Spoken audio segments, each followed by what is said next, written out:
everybody doing? How is everybody doing? I hope everybody had a wonderful Labor Day. I hope you were around people who, you trust, and you trust to take care of themselves and their health so that your health was good health. I wish you good health, family. That is important. That is absolutely important. Hey, fam, I hope everybody hasn't had too many libations while you was barbecuing or whatever you was doing with family. If you were off, I hope you can get into it and stay into it for a little while. We're not gonna be here too long because I know y'all been into barbecue and potato salad and different things, so you might not be able to go for a long time. So we're gonna get through this. But please hit the like button, family. Please hit the like button for me. Please share. Please make sure you hit the if you want to donate, go to donatebrown.com, $breakingbrown for the Cash App, and all of that good stuff. Patreon.com/ycarnell. But you can hit that like button for absolutely free. You can hit that bell to make sure that you get notifications. If you aren't getting notifications around this time, just check my Twitter. I'll upload it because I know a lot of people weren't getting like the notifications. So I will do that to make sure so that you all, you don't like, I missed it. It didn't come on. No. I know they haven't been sending a lot of notifications. So that is what it is. So fam, listen, we got to get into it. Ain't nothing to it but to do it. There was a lot of conversation. So we're going to have an easy breezy day because some people need remedial training. Some people need to be talked to again. So we're going to get into that and have another conversation because I understand that sometimes that's something that needs to happen. Sometimes somebody didn't get it the first time, so they got to get it the second time. So we're going to get into it. And look, for those of you who were not around, working jobs, having lives, and doing all kinds of stuff, this man is going to play Kingsley. What is the man's name? Kingsley Ben Adir is going to play both Malcolm X and Barack Obama. Now, the first thing I noticed about this whole thing was that a lot of my family is way too charitable. Family, we cannot be as charitable as we have been. Because I saw a lot of y'all say, well, he can't have Malcolm, but he can have Barack. And I told some of you all in the comments, I said, Barack is our Frankenstein. Barack would be working somewhere as an attorney had it not been for us. So we built him. We made him. He cloaked himself in ADOS and sung Al Green, did all kinds of things that are American, that are built off of American blackness. He sung to us. He told us that we ain't good, that the men ain't good daddies, and don't be he did a whole bunch of stuff. People said he had swag. He got co-signed by Jesse Jackson, Al Sharpton. He did all kinds of stuff. So listen, whether or not he's ours, he's not ours. Obama is not ours in the sense of lineage, but we built him. He's nothing without us, right? So so the opportunities go to us too. That's our little Frankenstein that's running around here. And Malcolm committed himself, regardless of what his parent had, to our fight. Like anchored himself in our fight. That's what you want. So let's get into this little Kingsley. Let's get into the Kingsley actor. He is a British actor, and he has some things to say. When people came out, and they asked him about, this was in Shadow and Act, and they asked him about being British, and he had some things to say that I found very disrespectful. Right? He said, let me bring this up a little bit bigger.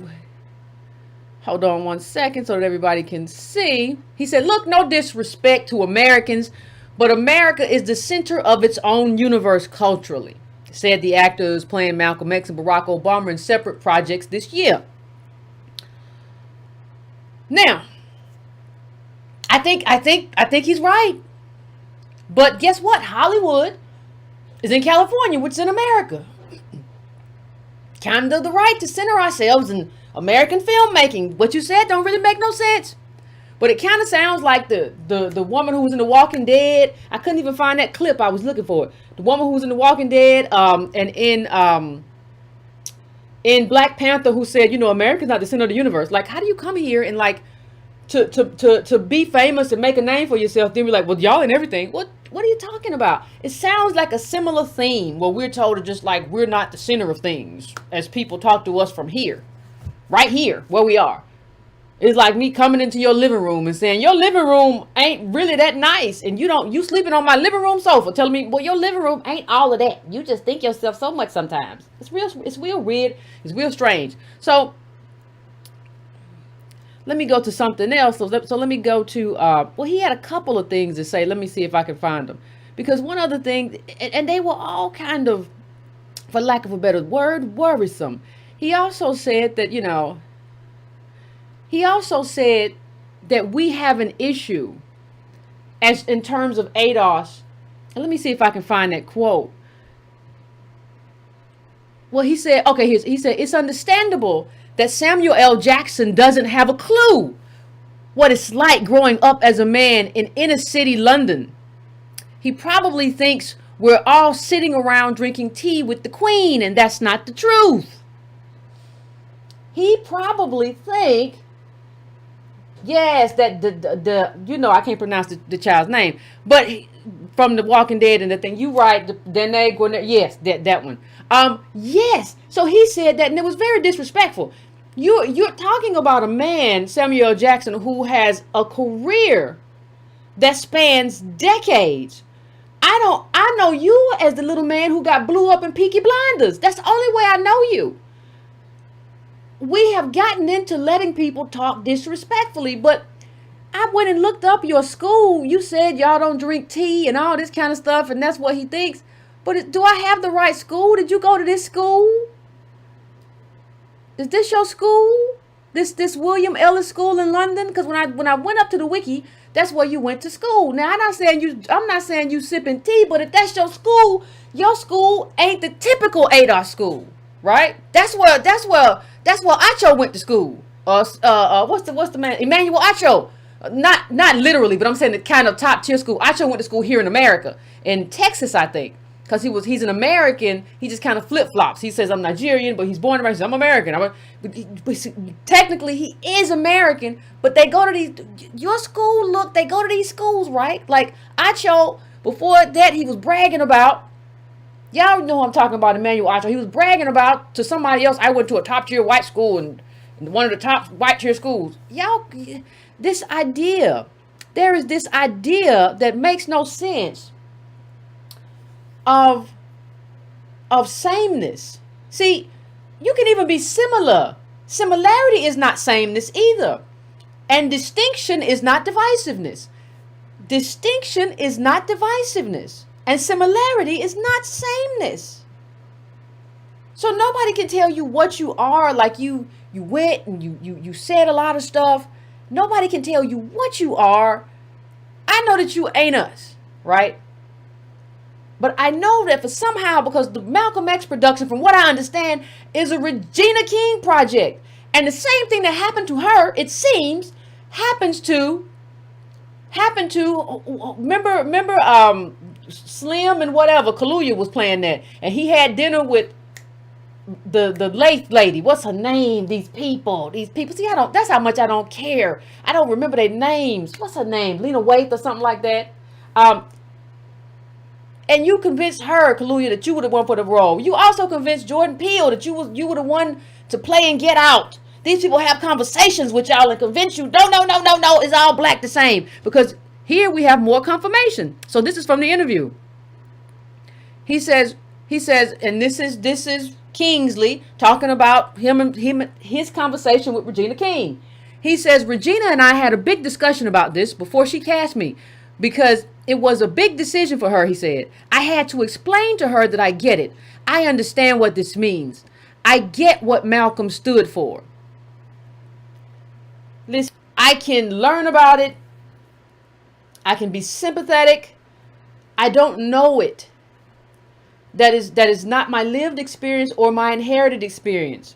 Now, there are experiences that come closer to our experience because those are slavery experiences. So you might come closer to us because there is a similar experience there. You have to be able to, Regina King, know that this man can't bring that to the role. This is someone that should play King Arthur. Well, are the squires. I've been looking for them all around the court. That's who he is. He's come from theater. We don't need theater to play Negroes we don't need Shakespearean training to play Negroes. Negroes are very good at playing Negroes, especially Negroes who've grown up in America and have spent their lives watching Malcolm X Malcolm X, who have spent their lives the last 8 years and more watching Obama because he was our president. We understand, like, and there's even when you watch Get Out, I remember I had that whole conversation here. There was a lot I think someone ADOS could have brought to that role that he couldn't bring to that role, right? You know, acting is more than just saying words. Acting is what you can bring to that production. Instinctually, your visceral reactions as a person who is ADOS, who comes from slavery, and not only comes from that history, but has been multi-generationally oppressed, has a person in your family that picked cotton, knows people and has heard the stories of our ancestors who were ran off by the KKK. We still know people alive today who tell those stories. That garners a different reaction when you're on the stage. We make movies better because we add to them. How many times have you heard an ADOS person in a movie and they say, well, he mimicked that. He just did that. I wasn't even thinking about that. What they're really saying is like, I didn't know really how to write an ADOS character. And they made it work. They did the work. That comes out of being an actor who has grown up and been around that sort of thing. That's a cultural thing that you can't bring to that. It's like a lot of things that we couldn't bring if we would try, but we couldn't. You know, an ADOS person might fall short trying to play somebody who grew up in High Court London or something. It wouldn't be nearly as natural. Now, why would you import me to do something that's going to be really hard for me? Doesn't make any sense. So let's get back to it. So we were talking. So he said that to Regina King, and it happens all the time with us. Somebody says, well, you know, we all black the same. And we say, yeah, you know, you're right. And you did a good job with this role. And I love your accent. So here's what he said too. He says in the context of this, what Kingsley said, he's talking about James Baldwin and how this assumption is that black people have it easier in London. And here's what he said. Here's the thing, James Baldwin and all these black people coming over to Europe in the 60s and going back to America and talking about how wonderful it was, were coming over as famous people. He said they weren't experiencing what it was like for my grandparents coming off boats from the West Indies in the 50s and being spat on every day. They both worked as nurses in this country for 50 years. My grandmama would talk about people bugging out because they thought she was the devil. And they have breakdowns because they didn't want black skin touching them. Now, see, here's where I have to explain something before we pivot. And this is important. I know it's kind of remedial for those who have been here, but it's kind of important.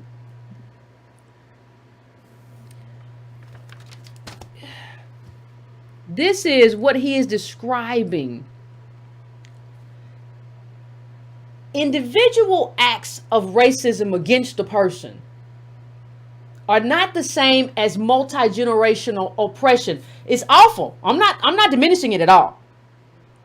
That is not sameness, especially considering your people voluntarily immigrated there. There is no sameness of building a country with and creating wealth in a country. Like we created the wealth in this country that oppressed us, right? There isn't a sameness. I'm not saying your people were not discriminated against, but we have a lot of people in America who are discriminated against, who are not ADOS, right? So that's not the same. We have to stop, and everybody understands that. And somebody understood that. When we talk about sassy blue chicks, right? Somebody understood that. It wasn't just us. Your boy Wendell, he understood it at first. He understood it. Let me see if I can find it. He came out hard. Initially and started calling my dear lad. Did y'all see it? My dear lad. Oh lad. But then he fell off.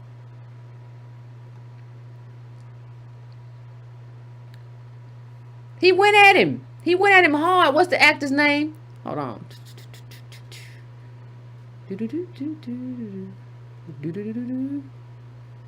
Wendell Pierce.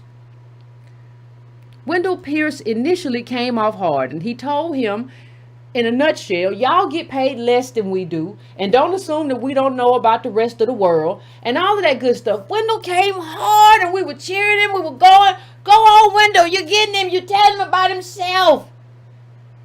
And he said those people that hire you are Anglophiles, meaning they just like the British stuff, and you part of the, you was getting it. Then he realized something that they all realized, right?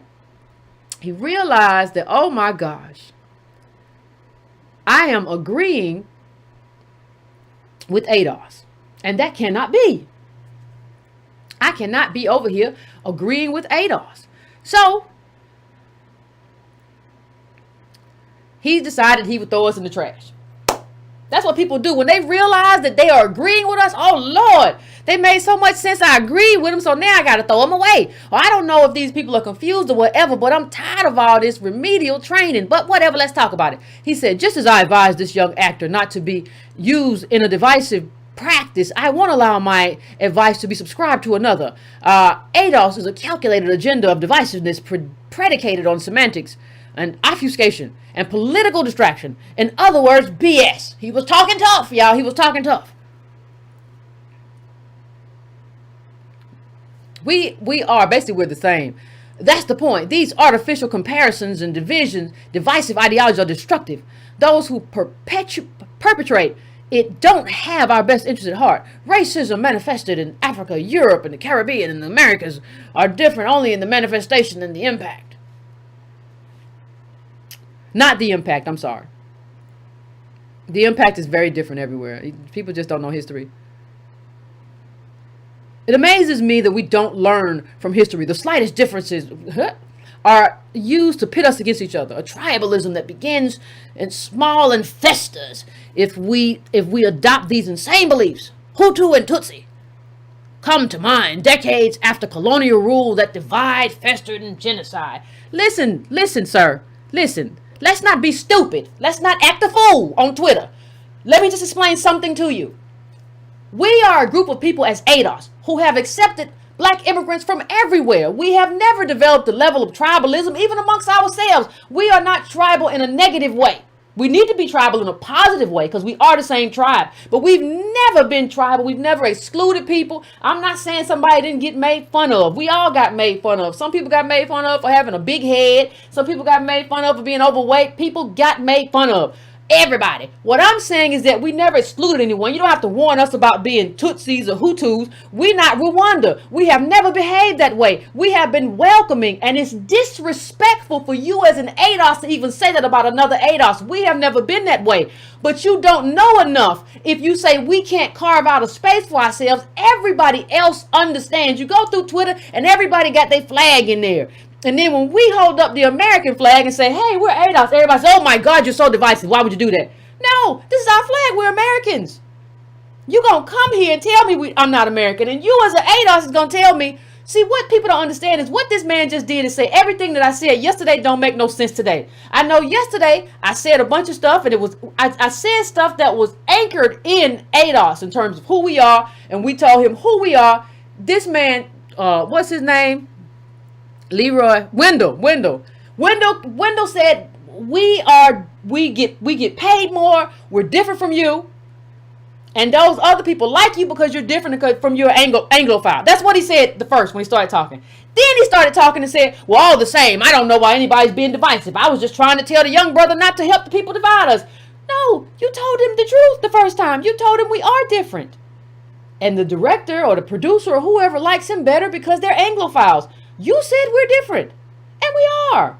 There's nothing xenophobic about that. Everybody understands it. Nobody calls themselves African in Africa. Everybody is defined by tribe and is defined by all sorts of stuff. They're defined by tribe and country, right? But everybody understands that we are not the same. And if you think they don't understand, let me just read you something very quickly because the man kept going. Should I read everything? Let me see if I miss anything. I don't have to go through all of his tweets. But I want to go through this one real quick. Let me just get through this one now, and I'll show you how we're not the same. But he went to Malcolm X. Everybody likes to go to Malcolm X because they're lazy. It's real lazy just to go to Malcolm and not to think about that we're in 2020 and like things are different and this is not 1960, it's real easy just to mimic somebody and regurgitate somebody's talking points. It's easy to tell me what Malcolm said. That's the easiest thing to do. It's not easy to think for yourself and figure your way out of the mess that we're in this globalized world. Okay, so let me just show you. Malcolm X was a Pan-Africanist whose work attempt to internationalize the struggle of African people inside the United States, showing the intersectionality of the fight against Jim Crow, colonialism in Africa, and racism in Europe. Does ADOS oppose that point of view? Yes. As a tactical. See, we're not saying that we can't be identified in terms of we're against oppression everywhere. Everybody knows that. We're talking about tactically what kind of strategies work. It didn't work. And not only that, it didn't work for Malcolm either. It didn't work for Malcolm either. And if Malcolm was alive today, it would not work. Let me just show you why. Malcolm X seeks UN Negro debate. He asked African states to cite U.S. over rights, right? And when have we seen Africa put together a concerted fight for us? When have we seen that? Some African leaders at this conference, he said in his memorandum, have implied that they have enough problems here on the mother continent without adding the Afro-American problem. What they said is that we got our own problems. And let me just say something. I don't totally disagree. Now, I don't totally disagree, because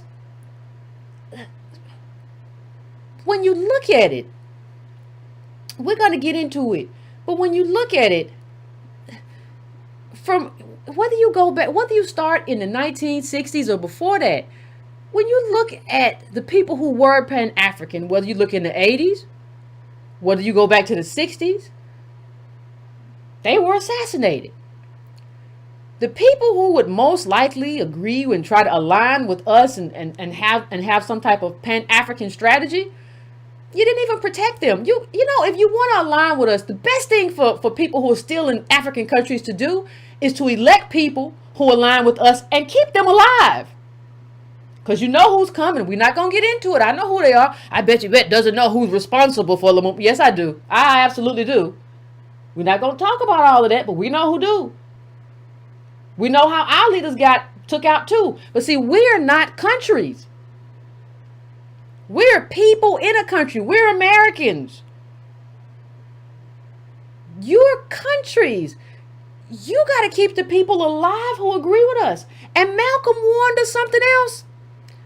Malcolm told the African leaders something else that seems, let me see if I see it. Hold on, it's over here.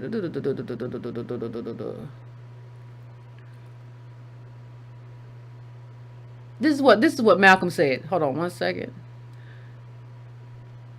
He said, if the United States Supreme Court Justice Arthur Goldberg a few weeks ago could find legal grounds to threaten to bring Russia before the United Nations and charge her with violating the human rights of less than 3 million Russian Jews, what makes our African brothers hesitate to bring the United States government before the United Nations and charge her with violating the human rights of 22 million African Americans? Right, I agree. Should have happened. Never happened, though. But even if it had happened, chances are, I brought this up last week and I brought it up before, chances are it wouldn't have meant nothing. What do you mean, Yvette, it wouldn't have meant nothing? I mean, it wouldn't have meant nothing. Ain't nobody hard of hearing. It wouldn't have meant nothing. Because the UN knows. The UN said we live in third world condition. UN poverty official touring Alabama's black belt. I haven't seen this in the first world. Yeah, but they're not going to do anything. America's too powerful for them to do anything. So I do agree with Malcolm that it should have happened. And Malcolm, it didn't. And we salute Malcolm X for trying and pushing. You know, we salute him. He was our leader who was cut down too soon. We salute all that. It did not happen, though. And even if they had, it wouldn't have had much of an impact, I don't think, especially when you can go into, do y'all remember what they did to Lumumba? Does anybody remember? It wasn't just a matter of going in there and taking him. right? They humiliated this man. That's an image of them trying to make him eat his own speech. See, I don't know what you do about not being able to keep Lumumba alive. I see, that's why I think everybody has to handle their own problems. Because you have to be more powerful to do anything. You can't help me if you can't help yourself. And the fight is here. If you can't protect your people from the jackals, then the fight, we have to do our part to fight here. And then what did Malcolm X warn about? What did Malcolm X warn about? Now we talked a lot about how, we have people who come here. We talked about 54 countries in Africa. People come here not to join forces a lot of times. We're not talking about all the time. But who wants to join the losing team, right? So a lot of people come here and they're super capitalists. I'm just coming here for a better life. I'm coming here to survive. Malcolm kind of warned about that too. He said, this is Malcolm X. We pray that our African brothers have not freed themselves of European colonialism only to be overcome and held in check by American dollarism. Oh, we pray that y'all didn't just get free to make money. Don't let American racism be legalized by American dollarism. But that's what it looks like happened. Malcolm knew. He knew. Don't become no super capitalist and just overlook what's happening to us. I can't expect African governments to help me when they don't even help their own people. Right? If you don't create opportunity, I don't see y'all fighting the West. What Pan-Africanist structure is available right now to ensure our rights? Now I know what we did during apartheid. I know what even the CBC gets credit for what the CBC did. We were all fighting apartheid, wearing little African medallions around our neck. What you do for me? And I want to just read something really quick so we can get this idea of sameness away from us. This is an article from 2011 called African in America or African American. Now I want you to read a little bit of this. Because everybody knows we're not the same, and everybody who acts like they don't know is just gaming. It says, it is with relief that some whites meet an African, and it is with equal relief that some Africans shake the hand proffered in a patronizing friendship. Kofi Annan, the Ghanaian former UN Secretary General, while a student in the United States, visited the South at the height of the Civil Rights Movement. He was in need of a haircut, but this being the Jim Crow era, a white barber told him, "I don't cut N-word hair." To which Kofi Annan promptly replied, "I am not an N-word, I'm an African." The anecdote, as narrated by Stanley Meister's Kofi Annan, a man of peace in a war of worlds, ends with him getting his hair cut. You got your hair cut by that racist white man. You got your hair cut.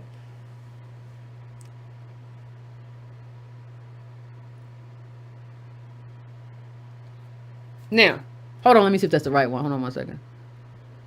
Oh, here's the right one. Hold on. There are several interesting questions here. Why would Kofi Annan accept a haircut from a racist? Why did he not stand in solidarity with African Americans who at the time were facing lynching, imprisonment, and other forms of violence simply for agitating for their rights? And equally intriguing, on what basis did the racist barber differentiate between African black skin and African American black skin? Is an African not racially black? At a time of racial polarization in the U.S., what made the haircut possible? Being black and African, these are the types of questions with which I constantly wrestle as I navigate through myriads of confusing, illogical, but always hurtful and destructive racial mores. I was born in Evanston, Illinois, to Kenyan parents. We returned to Kenya when I was a few months old. I grew up in a small rural town outside of Nairobi and attended a primary and secondary school in the in Kenya, before returning to the United States in 1990 for college. I have now lived in the United States half my life. What I have come to learn is that in the United States, being African can get you into places being black and African American will not.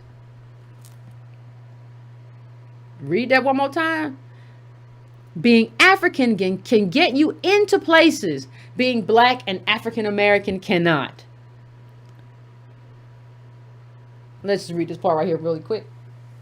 You do not know what it means to be black in this country, an American-born son told his African father. He was right. White America differentiates between Africans and African Americans, and Africans in the United States have generally accepted this.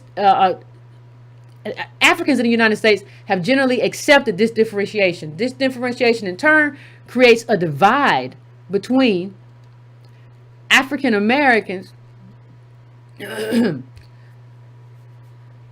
Africans and African Americans, with Africans acting as a buffer between black and white America. A buffer.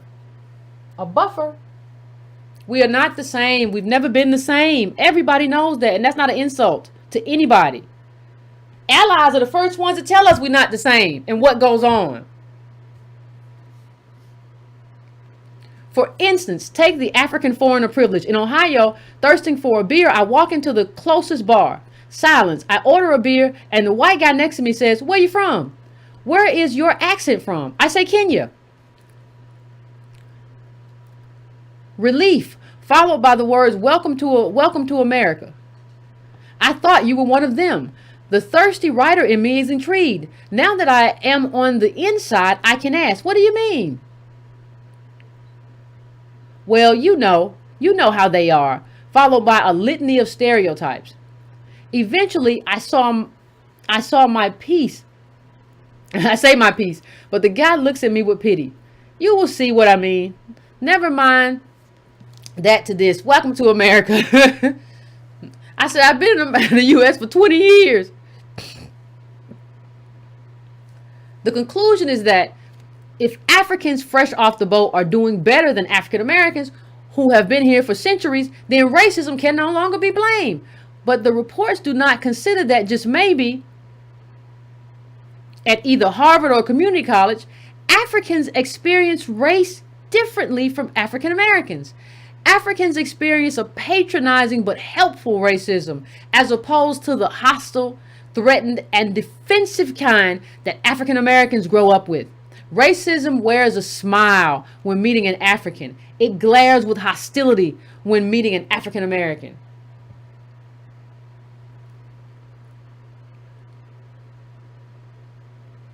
Africans in the U.S. end up becoming foils to continuing African American struggles because they buy into the stereotypes. They end up seeing African Americans through the racist lens. This is not to say that African Americans have not themselves bought into racist stereotypes of Africans, where Africans are straight out of a Tarzan movie. But to the credit of African Americans, they have actively, through organizations like Africa Action and Trans Africa Forum, agitated on behalf of Africa.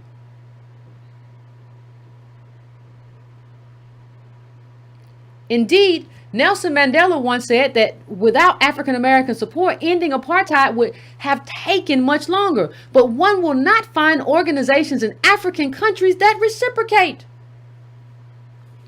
For example, seeking to end a racialized judicial system in the U.S. that sees more black men in prison than in college, and Africans in the United States tend to stay away from protests against police brutality and racial profiling. True, the fear of immigration police and the offending host country play a part, but I think there are ways in which Africans do not see the African American struggle against racists as their fight too.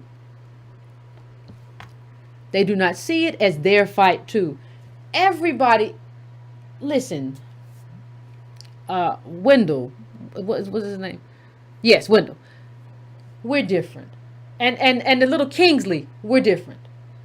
We have different lineages. We have different histories. We're in different countries. We have different experiences in these countries and different oppression in these countries. It lasted a different amount of time, right? Ours is multi-generational. We're still in the belly of the beast, while you, and I think you're mixed race, I'm not sure, while you were over there with, chilling out with the white boys in London. We've had a different experience, and we've had a different contribution to this country.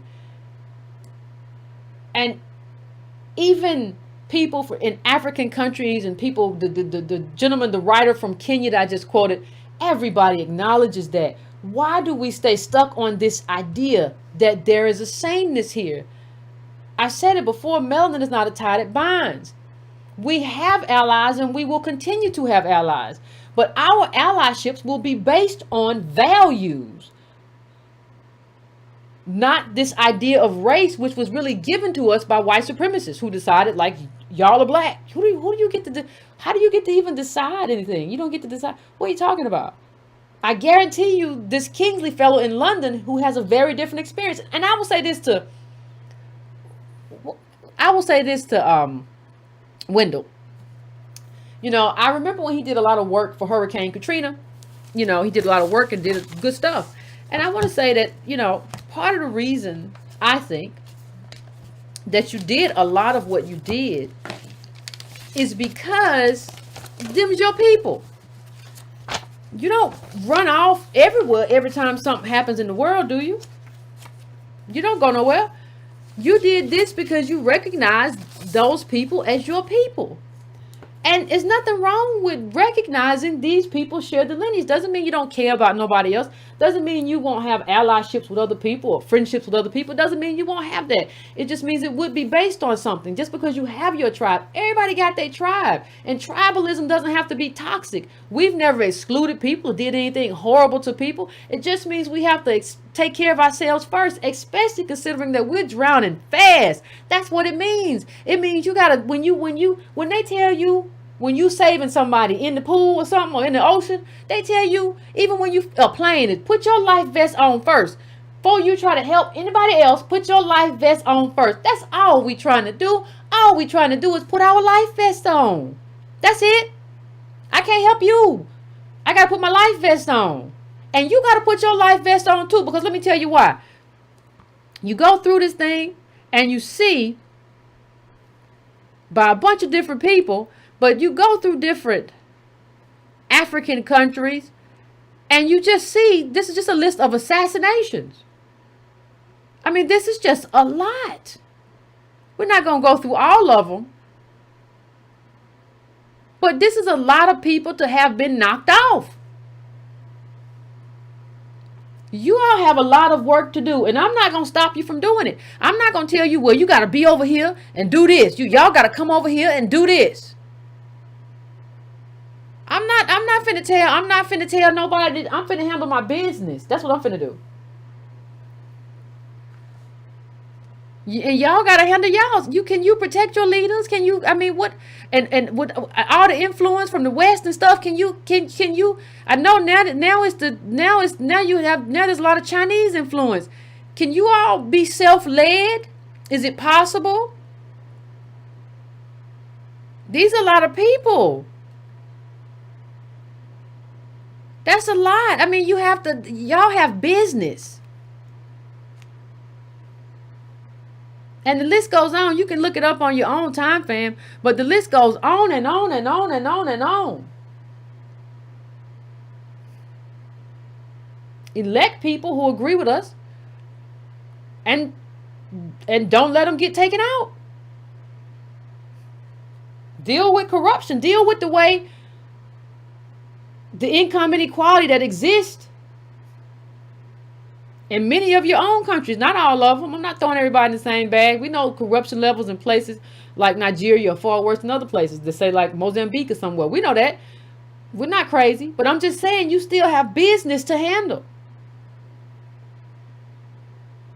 And there is no sameness. There is no African in terms of the Pan-African or whatever. And nobody's doing Pan-African no more but us. Don't nobody do that no more, Wendell.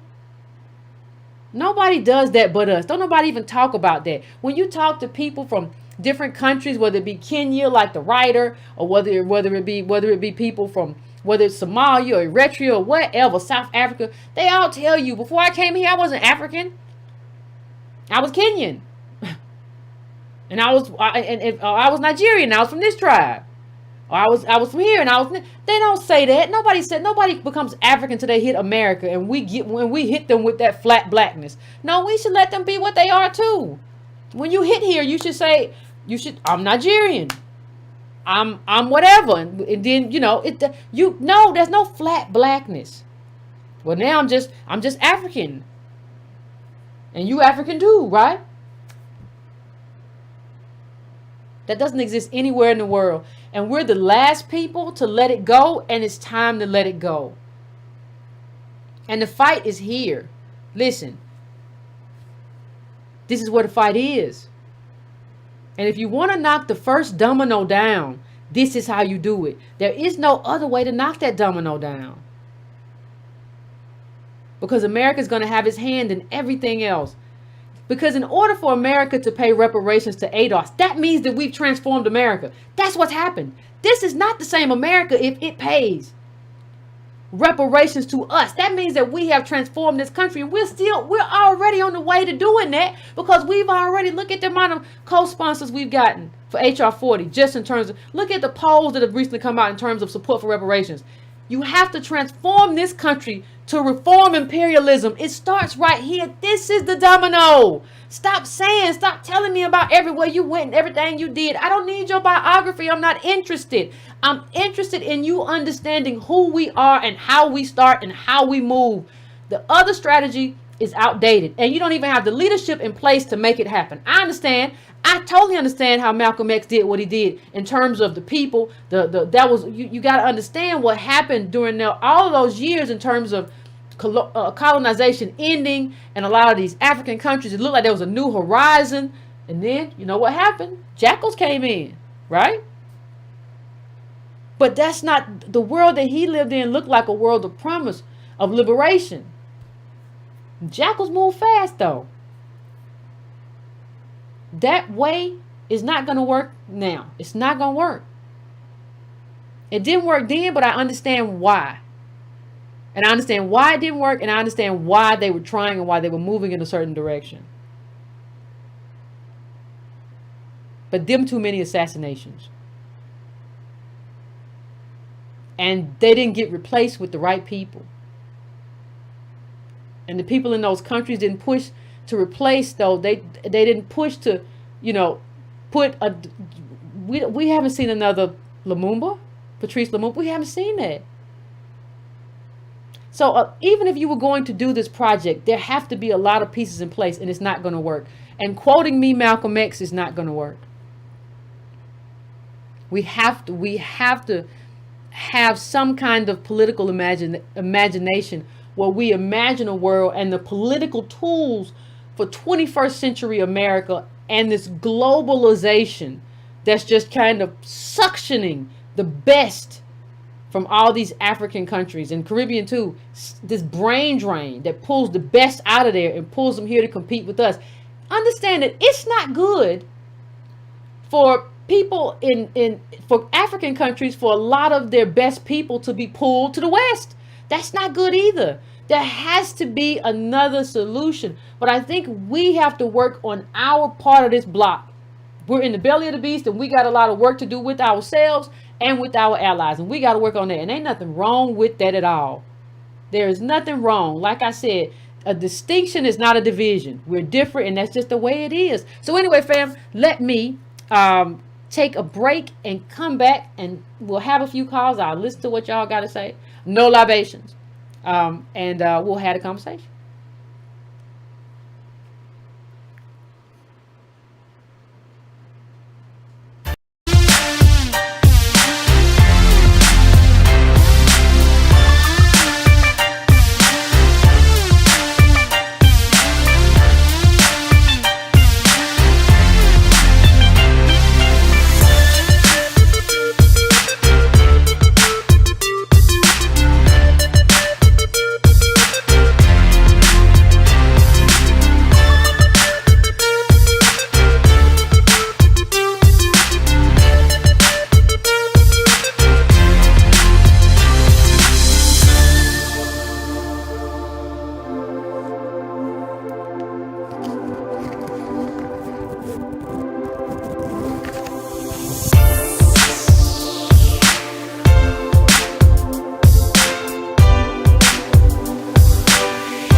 going on, fam? We are back. We are back. I'm going straight on to the call, straight into the calls.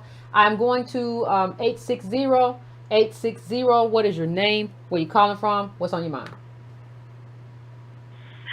Oh, hello, Yvette. This is Alicia Jenkins from Hartford, Connecticut. I can't believe I got through. Oh my gosh.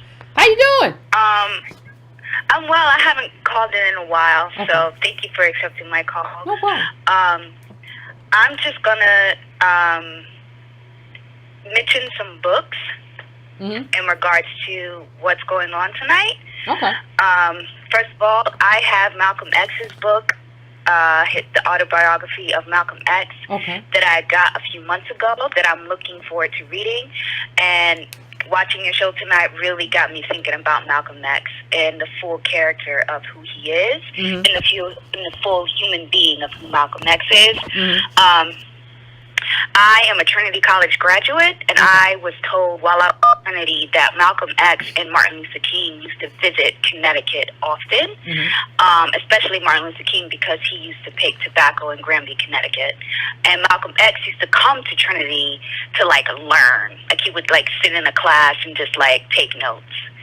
So I just feel really honored that he was even in my alma mater before I was even born. But so I really look forward to reading more about the great Malcolm X. Okay. So, and speaking of Pan-Africanism and the whole idea of people of color and how it erases Black Adolf's life, Mike Waste, Environmental Racism and Its Assault on the American Mind, written by Harriet A. Washington. Okay. I'm reading it for work. It's a book that I've thrown at my white. It's I don't want you to lose it. It's buffering a bit. So let me hold on one second. Okay, it's back. Now I think we're back. We're back, fam? Okay, you can start back up. I think we're back. Work and like Adolf's struggles, but she puts POC right on it, and I could tell that it's forced. So I just want to, let everybody know. Say that book again. Say that book again one more time, fam, because we went out again. So okay. I'm sorry. A Terrible Not your Thing fault. to Waste. Okay. Go ahead. A Terrible Thing to Waste. Environmental Racism and Its Assault on the American Mind. Harriet A. Washington. Okay. She also wrote Medical Apartheid. Okay. So what I find myself doing is crossing out, like, POC and just putting Adolf in as I read. And I'm, like, really thinking of a new form of, like, Pan-Africanism, because I used to be Pan-Africanist, but now I'm not.